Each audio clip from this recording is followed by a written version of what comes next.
Hi guys, I hope you are well. So I have a book. I asked you guys to, after the Mount Kenya vlog, I asked you guys to ask me questions about Mount Kenya, and I brought the book because I have the questions with me here. I will prepare them. There are not as many, but yeah. So I hope you have watched the Mount Kenya vlog already. Thank you for the feedback. So I think the first question is, how strenuous is it? It is doable. It is very, very doable. And there are two things that I'd want to say about that hike.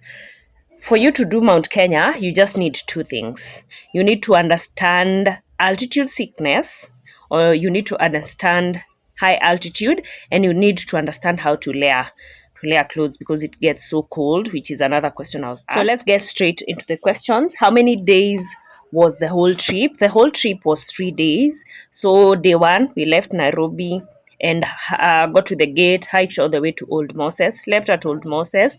Day two, we left Old Moses and made our way to Shiptom's camp.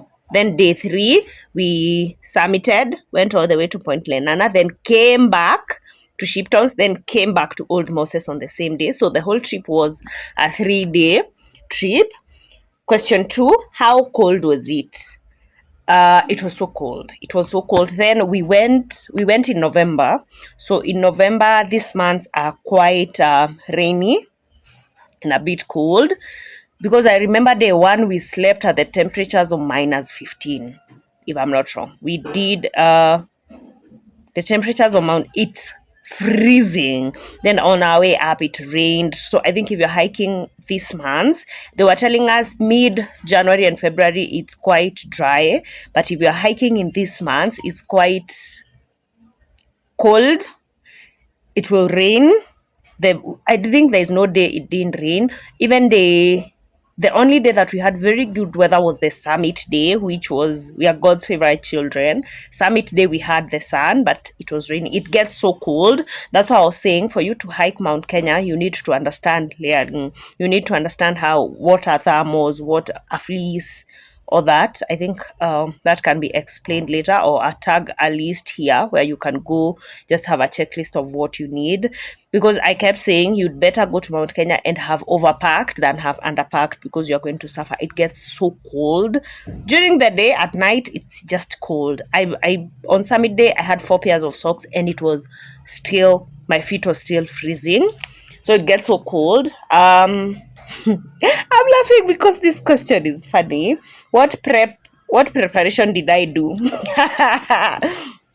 Guys, I'm not even joking. The preparation that I did is that I danced at a Stanchat marathon, and I ate a lot of carbs. Yeah, when I say that, I know it sounds like a joke, but again, I think it's key to say that I am considerably fit. I am considerably very fit. I run every week. I'm in the gym often. I hike very often. I eat quite well, quite clean. So I think it's just to say I am a bit fit. But I would recommend, if you're doing Mount Kenya, just train with at least one high altitude hike, which is, I see many people do Mount Satima. Satima is good for you to train with high altitude, but again, a lot of cardio. A lot of cardio is good. So run, walk, those. But there are hiking companies that have a program where you train with a couple of hikes before you get to Mount Kenya.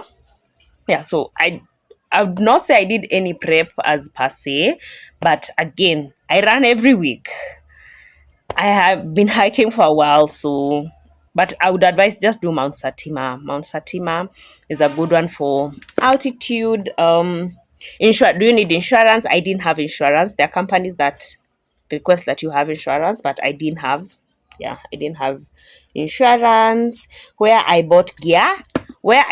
thrifted a lot of gear, and I think one thing I realized is, once you go through that checklist, the checklist that you use to pack, you realize that in kizungu mingi wametumia most of these things, you'll find them in Gikomba. Guys, I was getting my thermals at 50 shillings in Gikomba. I think maybe because I love thrifting, so I thrifted a lot of my gear. But there are two things I would say. Do not compromise on the sleeping bag, and do not compromise on the hiking boots. Those are two things. Just don't cheapen out on the sleeping bag and don't cheapen out on the hiking boots, because you will suffer. But everything else, I thrifted. I was in Gikomba. I thrifted a lot, but sleeping bag and hiking boots, don't cheapen on those two. Yeah. And again, it's safe to mention, if please carry 2 pairs of boots. If you're doing a multi-day, just carry 2 pairs of boots for changing. Because for me, I had a sport shoe for day one. Day one, it's easy. Again, depending on the route, we use the Cinnamon route. You can use Chogoria. That is, yeah. So I would advise carry 2 hiking boots, and also, if possible, 2 hiking poles. I had one, and for the summit day you need 2 because you need support. So if possible, carry 2 hiking poles and 2 pairs of boots, so that you have one specific hiking boot specifically for the summit day. Yeah. So the I had 2 polls. Another question: where did you sleep? So where we slept day one, we slept in a tent, but it was raining, so we had to move our tent to the hall. Day two, we slept at the bandas. They have bandas over there. Bandas need dorms too, I think. Yeah, bandas there. They call them bandas. We slept day two, we slept at the banda. Day three, we also slept at the banda. Again, it's because we went in a season that's raining, and like day one, it rained the whole night, but I enjoyed the camping, the sleeping in a tent. Yeah, that's where we slept. The cost of the whole hike. I think what I'd want to say is it depends. Mount Kenya, it depends on a lot of factors. The company you're hiking with, there are so many companies. Which route you're using, yeah, the cost varies depending on the team you choose. How to deal with altitude sickness. There are only 2 ways to deal with altitude sickness. Yeah, 2 or 3. The first one: slow down. Be the slowest hiker ever. Just slow down. That is the one thing to deal with altitude. Just slow down. You hike, hakuna mbio, the mountain is not going anywhere. Be the slowest hiker. Slow down. Altitude sickness, just slow down. The second thing is hydrate. That is I think even the guides kept saying, the one way to fight altitude sickness: hydrate. Slow down and hydrate.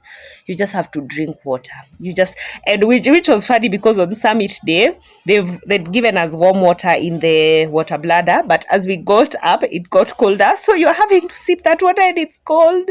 Yeah, but that's the only way. And I think at that one, I saw this one on some hikers on social media, and I tried it and it worked for me. I don't know whether you can try it. Maybe it works for different people. Pink salt, Himalayan salt. I had mixed my Himalayan salt in my hydration bladder and put water and the pink salt. It helped me. Honestly, it did help me. So slow down, hydrate, keep sipping your water. And pink salt, it just worked for me. I've seen people say it works for them, so maybe you can just maybe try it. I just kept I had mixed for that day. I had mixed it with water, but for the other days I would just take a bit and just put in my mouth. Yeah. So altitude sickness, that's how you deal with that. What prep hikes did I do? I did not do any prep hikes, but I'd advise just go to Mount Satima. Do Satima. I think I see many people prepare with Satima because of the altitude. What time we started the hike and how long did it take? We started the hike at 2. I think maybe he was asking the summit day. The summit day, we started the hike at 2:20 a.m. and we made it at 6:55. We made it to the summit at 6:55. So that's, yeah, 2, 3, 4, like 3 hours. Yeah, so we started the hike on summit day at 2:20 a.m. We were up at 1:30 a.m. Let me tell you, I think this is what I've done. Maybe you can, but I would prefer going up in that darkness, because when you go up when there is light, yeah, it is strenuous, my friend. So we started the hike at 2:20 a.m. Yeah, day one we started the hike at 12:31 after lunch. That's when we made it to Old Moses. It's quite easy. Yeah. So how long did it take to get to the summit? Again, we started the hike at 2:20. We submitted at 6:55 a.m. Where we slept, I have said again, the bandas. I don't think there's any question I have left out.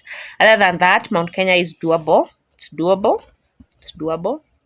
Anybody can hike Mount Kenya as long as you understand the few basics. Train, it's doable. I mean, what I learned in Mount Kenya is the ability to push yourself. You keep going. Pole pole too. You just keep, and that is what I had in my mind the whole hike. One step, one foot in front of the other. We will get there. I had that one foot in front of the other, and we will get there. It taught me a lot of resilience, a lot of pushing myself. I met the most lovely people. Yeah. So it was a few days of, I don't think I will ever forget that hike. And again, it's just the ability to pick up a challenge and work towards it. Yeah, because right now my mind has started thinking about an ultra. And because of that, guys, I will see you on the next video. Thank you for watching. Thank you for the feedback. Bye.